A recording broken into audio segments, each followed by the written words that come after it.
Today I am at the oldest lighthouse in the world. This one was built in the 1st century.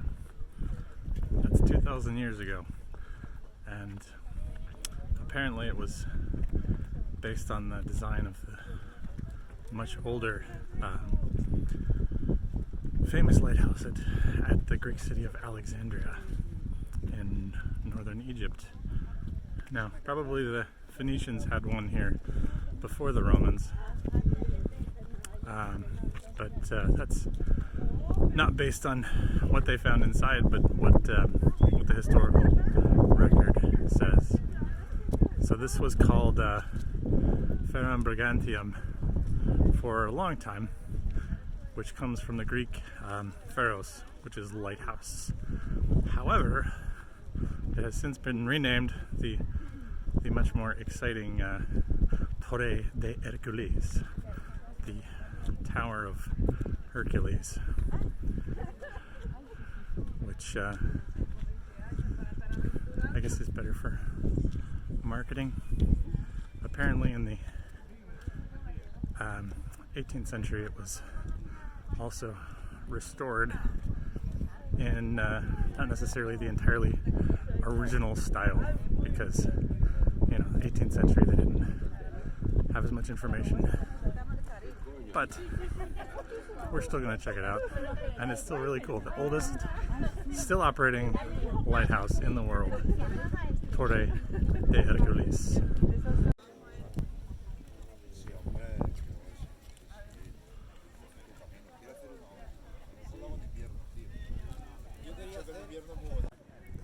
Well, I got up here and apparently I have to buy the ticket to go inside all the way down there by the football field.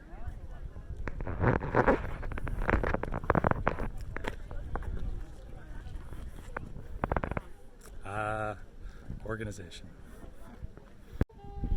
So ticket in hand, now I've got to wait a half an hour before I can go up in the tower. So in the meantime, I've got a neat little story for you. One of the things that, well, having grown up in the Bay Area of California, when I come to this coast of Iberia, it always makes me think of my childhood, right? So, because you have the steep streets, like in Lisbon. There are no cable cars here that I've seen, though, but it would be cool if they had cable cars. Then it would really be like San Francisco. But the coast, the dry coast, the cliffs, the well, I haven't looked at the rocks that hard. I don't know if it's sandstone, but no, it's not sandstone. But interesting story about this.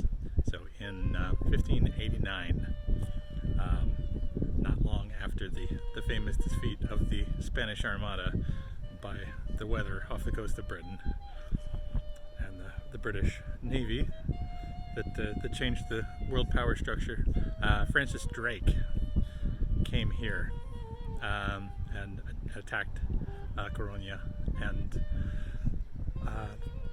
famously was fought off by the women of the city, including one Maria Pita, who they have their main plaza in town named after. There's a big statue of her with a spear, I guess, killing the British. Although they do have a British cemetery, and I did have desayuno británico for breakfast, so still a strong connection to the northern city. But of course, where else did Francis Drake go? California! The Drake's Bay, right? He claimed it for England. New Albion. Didn't stick. The Spanish held on to it for quite a while longer until the Americans stole it. But yeah, it's so many connections in history in the world. Now I'm going to go up to the top. Well, I made it to the top. Well, almost. They don't quite let you go all the way to the top. But there's a very, very high area you can stand out here.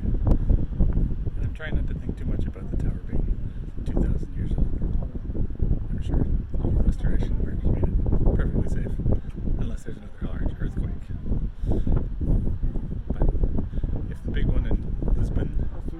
destroy it, then probably it'll be alright.